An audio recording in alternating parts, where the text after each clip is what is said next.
look at I'm going to put these also for you. There are three diagrams could be possible in this particular procedure, which is distillation. I also gave you a very, very simple, straightforward summary of what we are doing here. So we know the boiling point is, what does the boiling point stand for?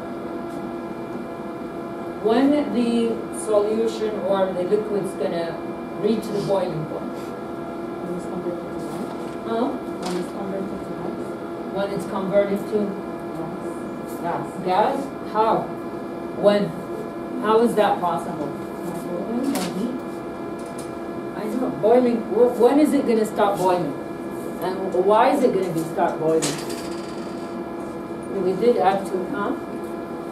It doesn't rush.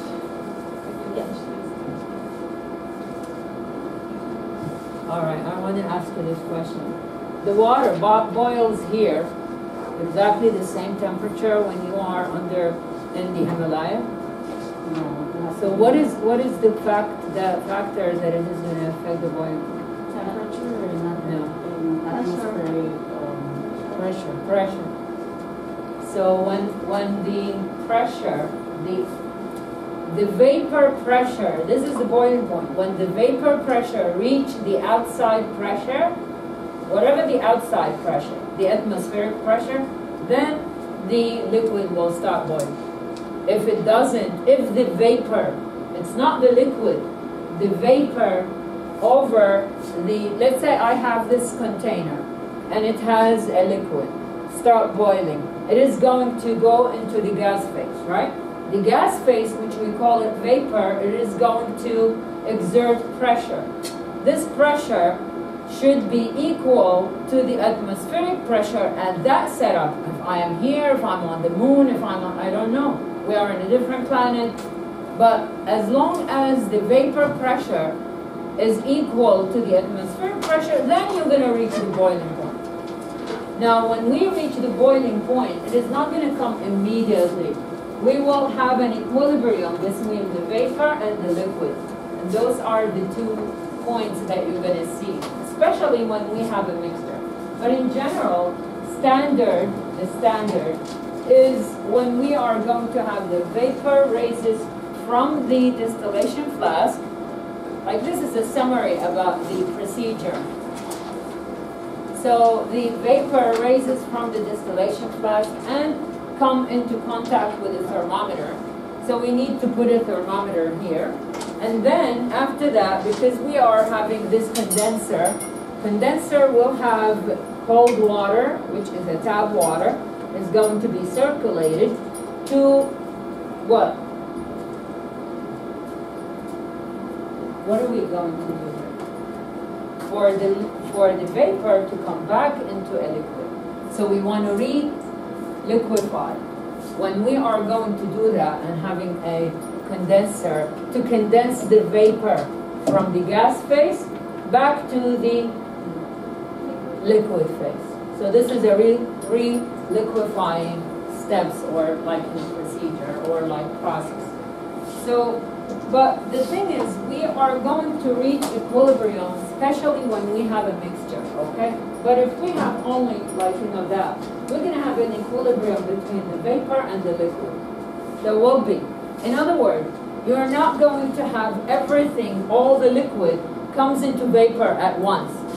We don't do that, see that. Even if you are today, for instance, you have a pot, you put a water in it, and then put it on the stove. Is it going to be vanished at once? No, they reach an equilibrium when there is this is the temperature when we are going to have those two between the vapor and the liquid, there is an equilibrium. You're going to see them both. You're going to see them both. All right? So that's what happens. Now, today what we are going to do, we are going to take a mixture of 2 liquids, not one. All right?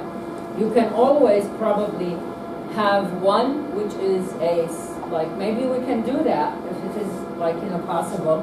We take the pure liquid solvent, and then we do the distillation, and then we mix it with another solvent. So if I want to go into, like, hexane, and then I have toluene. So what is the temperature of toluene, boiling point? You want to talk about the boiling point, all right? So the hexane is about what, 68, 60 something, right? So that is the toluene. What is it exactly? 69. You need that. Sorry? 69. Excuse me. So it is like, if I say 68.9 degrees Celsius, and the toluene is 100, 110.6. 110.2, and this is the degrees Celsius. 0.6. Or whatever, like, sometimes you see just 100. So these are two. We're going to mix them together in one container, and then it is going to start boiling. We need to put the boiling chip so it's not going to be splashed, but anyway. We need to have this kind of, like, differences between them, because if it is very close to each other, in other words, the boiling point, if it is close, then we're going to have a problem trying to, like, separate them. In this case, we need to go into probably fractional will be easier. The fractional, this is a temperature, and this is like in a mole fraction, or like percentage. So this is a percentage, this is a percentage. And sometime you're going to see it in, like, as it is given it to you in the book. If you go back to the book, you're going to see that it's given to you in a 3 different setup. And the best one is when you have a fraction. In other words, this is going to be the first, let's say A, and this is going to be the boiling point of B. So when you have a huge separation between them, this is going to be easier for those two to be separated in a, like, different interval. But at one point, sometime over here, and it is showing there, maybe at 130, let's say, you see here, like, component B is too high, maybe it's about 200, and then component B is about, let's say, 80 or 89, right, degrees Celsius. So this is if we have the pure liquid A, and this is the temperature if we have pure liquid B. But when they are going to be mixed together, we're going to see something like this. This is the liquid, like when it is going to start, the liquid is going to be raised into the vapor, and we're going to see, like, correlation between the vapor and the liquid at this point. So, but the thing is, if you look at that one, there is an equilibrium between those two over here. So maybe at one point you will see that you could separate both at the same temperature. So therefore, when you're going to start reaching, let's say if I have toluene and hexane, reaching around 70, right?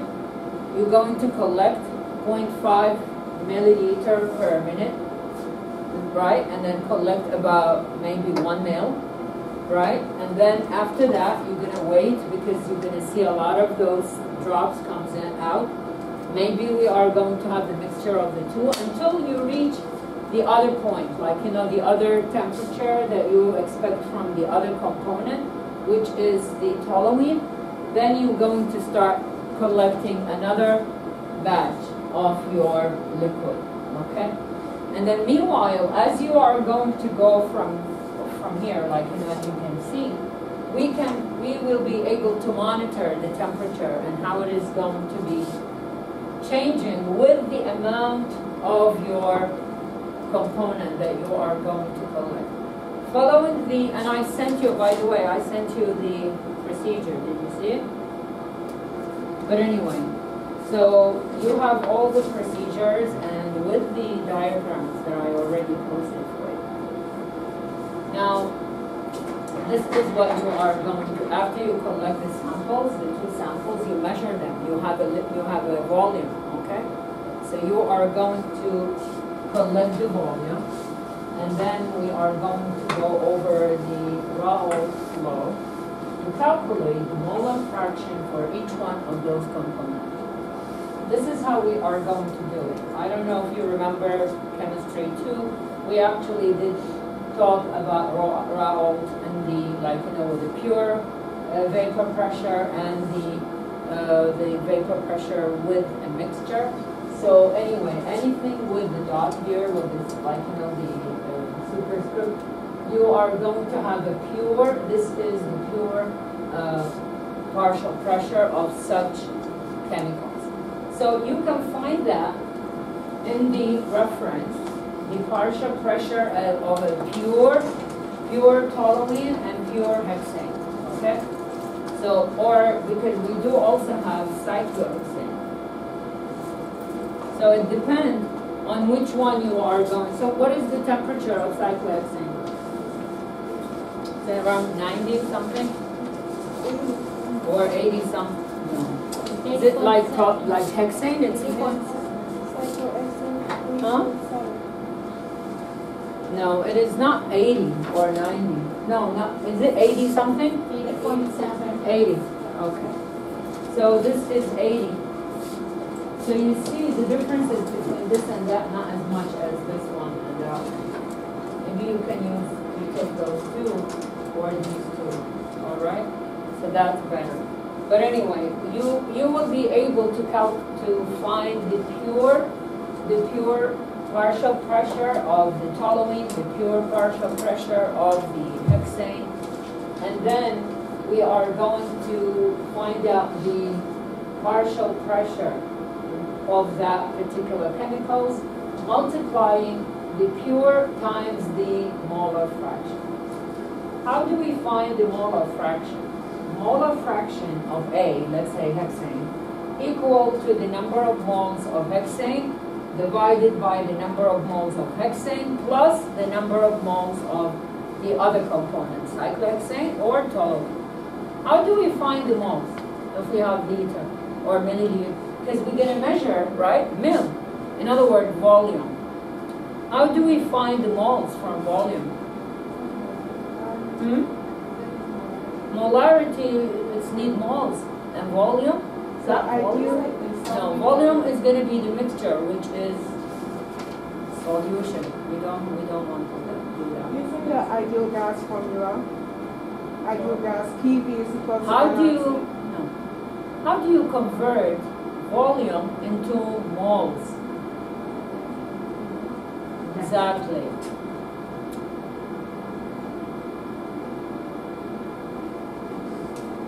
And I've done this before. We did this before. We all have to know these. These are very standard. Remember the first lab we learned how to calculate the percentage, how to calculate the theoretical yield, and we used to have the chemicals that we had. It was not solid, it was liquid. And when you have a liquid, from the density equal mass over volume. When you multiply those two, you get the mass. From the mass, you are going to have the moles. Okay? From the mass, because what is the number of moles equal to?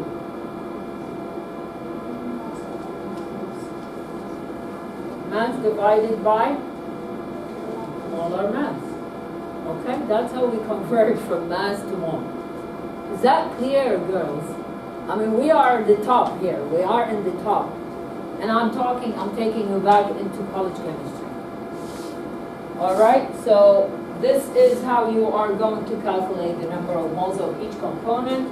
Number of moles, let's say, of the toluene or the hexane divided by moles of hexane plus moles of the other component. You do that for, let's say, if it is a hexane, you put hexane in the top. If it is for the toluene, you put toluene here divided by the sum of the two of them. So then we are going to be able to find the molar fraction, right? And then multiplying the molar fraction by 100, that will give you the percentage of each one of them, okay? Of those chemicals that you collected. Is that clear? So this is the part over here is the calculation that you need. So you need to collect your chemicals. If we are using those two or these two, so there is a good like separation between them. As soon as you start receiving the condensed, like liquid, you're going to start. So what you need more than one container. You need more than one container. So either you are going to use the test tube. I'm going to get you, I think if we don't have test tube, in the test tube, and you have to measure them. Or in the cylinder, because in the book, they are telling you you need to calculate, you need to measure what is the milliliter that you're going to collect at a time in the interval. So, and then we will be able to calculate, like, from the volume, we will be able to find out what is the number of moles from the volume when you multiply it by the density of that chemical. Now, definitely, the density you should have it. Density of toluene, density of cyclohexane, density of hexane. You should have it in your table of chemicals, right? You have the volume, you have the density, multiplying the two will give you the mass of that chemical, the weight, and then when you are going to divide it by the molar mass, you will be able to get the moles, okay? And then you're going to put it into the Raoult calculation, okay? Is that clear what we are doing today? All right, so this is the theory. Everything here is a theory. Over there, I actually put together two of these apparatus for you. So, one, this is a Heckman, we call it Heckman head. With Heckman head, and this is the condenser. You have it in your box, so you can open the drawers for everybody.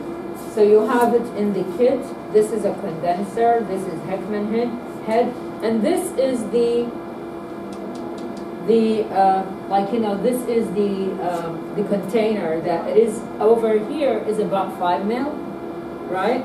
So, but also you have that 10 milliliter of round bottom flask in your kit as well.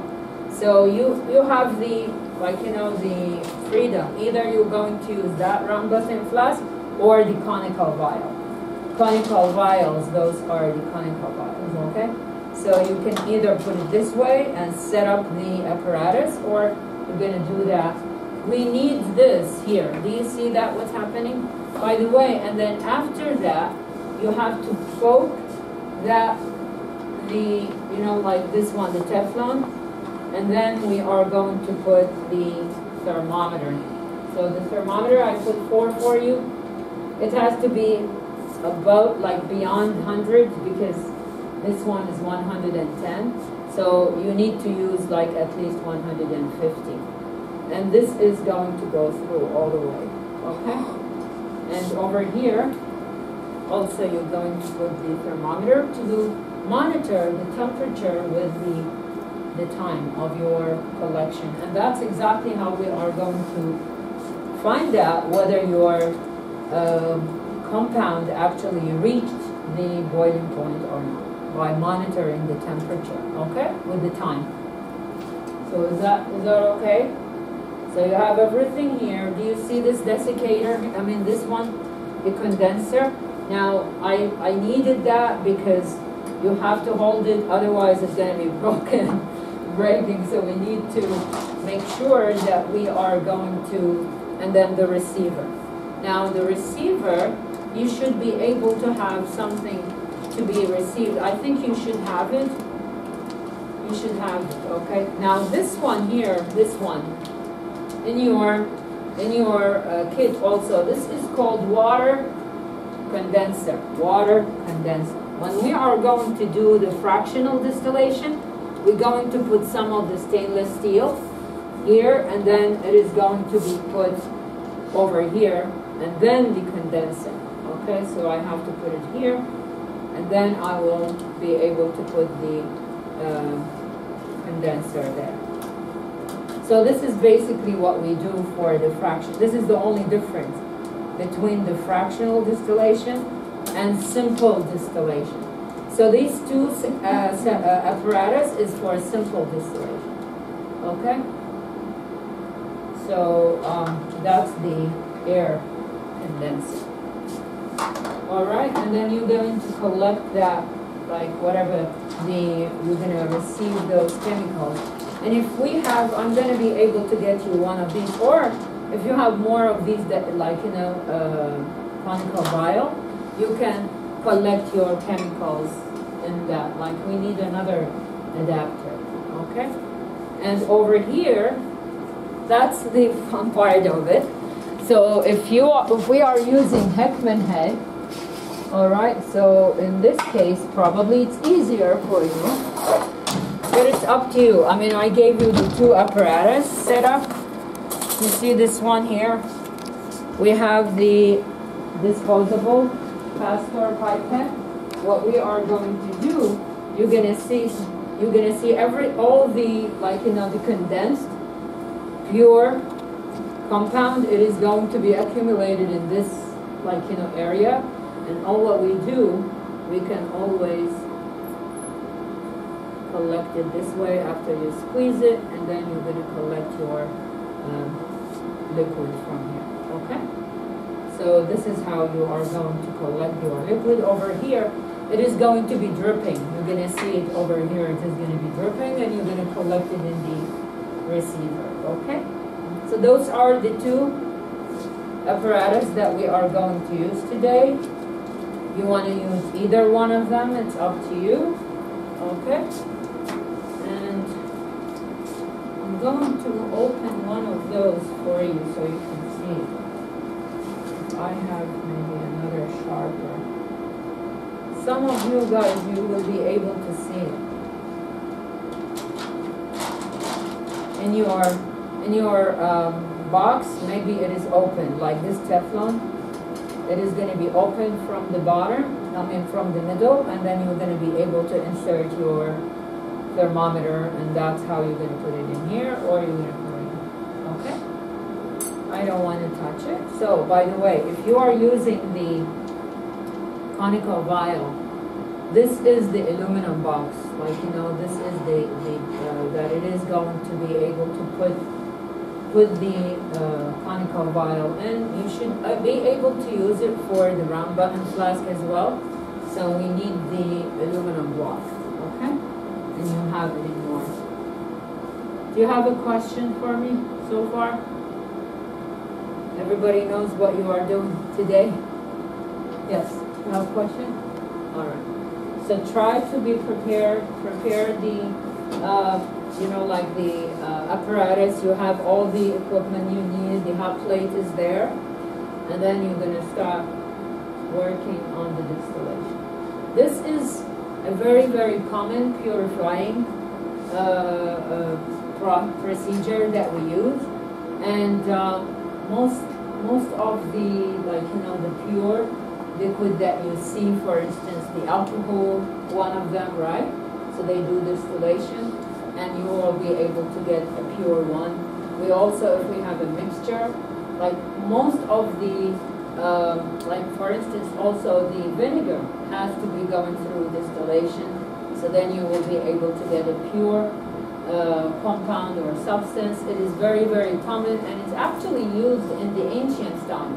Probably this is maybe the oldest procedure that it's used to isolate, to, like, you know, separate mixture of more than one component and get the pure components required. It's very common, and it is going to be helpful to you, whatever, like, you know, you go. This is a technique that we needed for the purification and separation of more than one component if we have a mixture. Okay?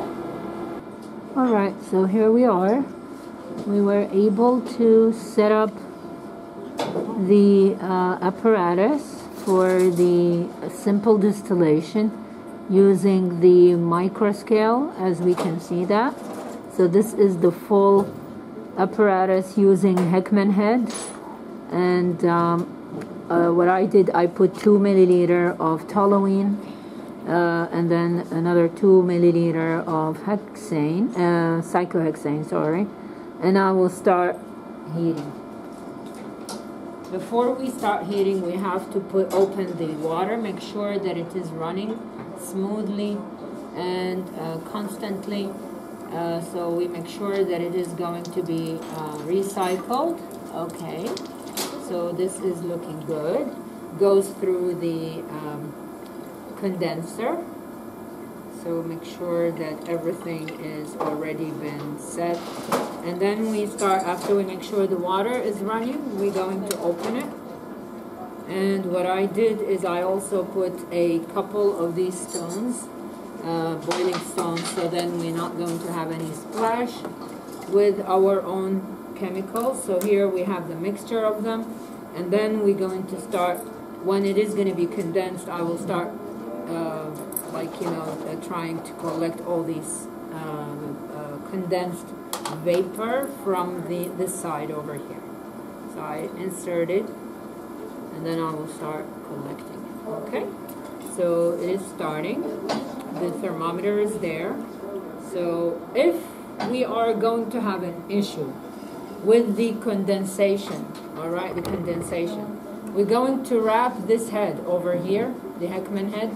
I'm going to wrap it with aluminum, so that will escalate the reaction. In other words, the vapor to go through. Once it is going this way, it is going to be going back, and it is going to be condensed. It's not going to go or it is not going to be vanished, or in other words, it is not going to be disappeared. Okay, so this is what we are going to do.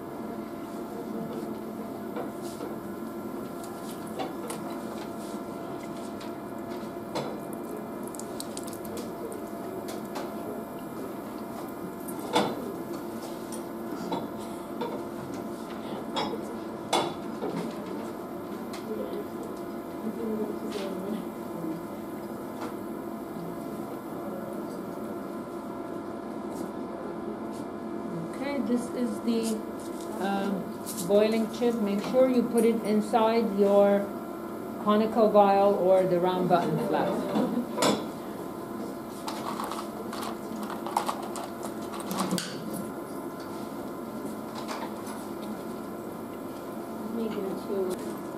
So you need to have more than one of those tubes, all right? And it has to be capped. Because if you have hexane 68, maybe it is at hot temperature, you might be able to lose it. So try, when you're going to collect the liquid, you're going to cap it right away. So you need to have two, maybe Hayat. So you need to, yeah. So I'm waiting for it to start boiling, and hopefully we will be able to. It's really hot.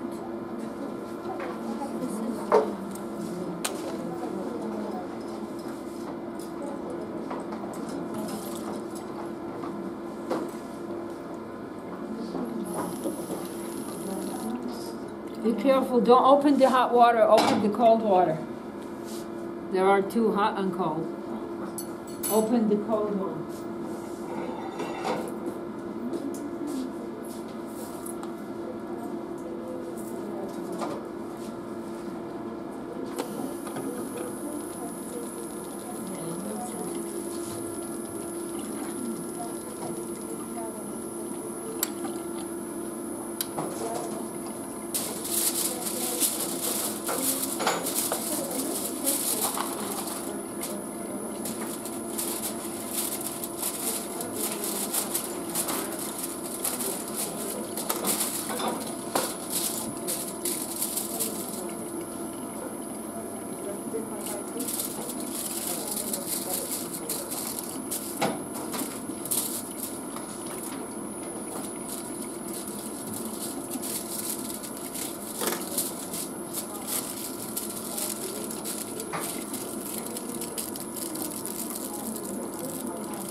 You see, Professor, I didn't have I didn't notice. It didn't have the green cap.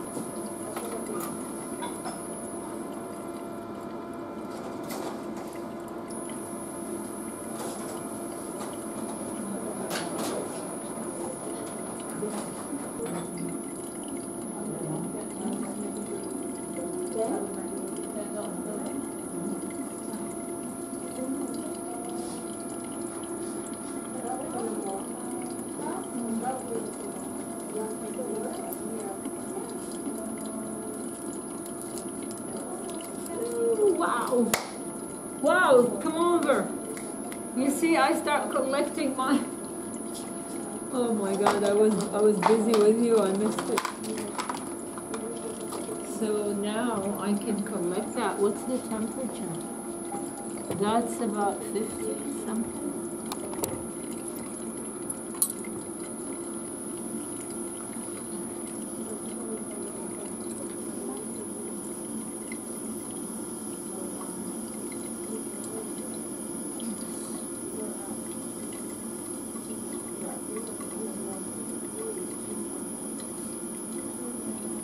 That must be hexane, cyclohexane. You see, but it is less than what it's supposed to be. Is it 80? Getting into 80, I think. Yes, that's cyclo. Yep.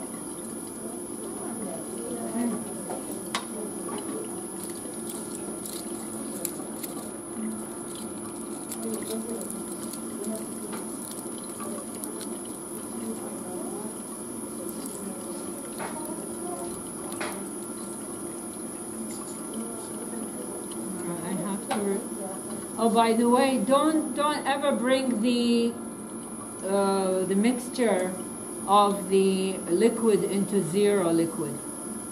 Leave some in the bottom, okay? We cannot, because if it is going to be zero, in other words, everything is evaporated, you might end up breaking it.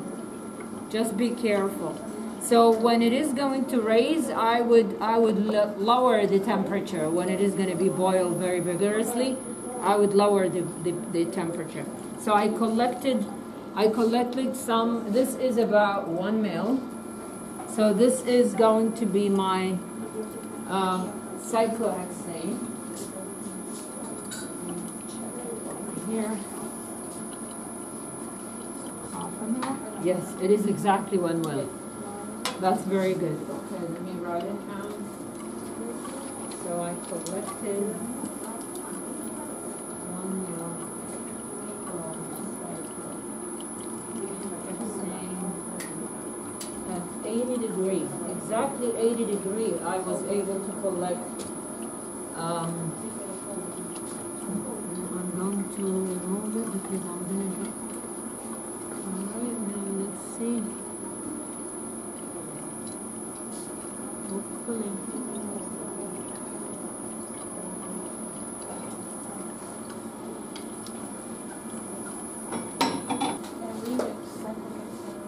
And so now my temperature is increasing. I was able to collect 1 milliliter of cyclohexane at precisely 80 degrees. Now it is raised to the almost like 90 degrees. So hopefully by 100 I will be able to collect the other component, which is the toluene. So we will see.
as you can see, some of it is start like, you know, condensed back again, but I would not take it because usually in any distillation we cannot leave the container zero liquid. It has to be removed at least with 0.5, like half a ml in here. So I can see it now, it is condensing. But what I was doing, I was actually collecting the second chemicals, which is in this case, it is the toluene. So I had 1 ml of each, right? So I collected first the cyclohexane at 80, precisely 80 degree, and then temperature. And then I let the mixture continue boiling at around not 100.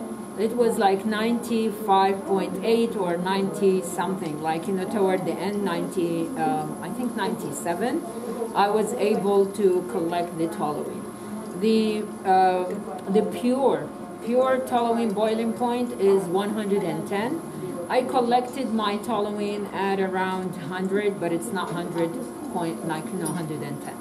So this is really very good type of separation using the microscale apparatus for the distillation. Thank you very much. I hope you learned something with us today. Thank you.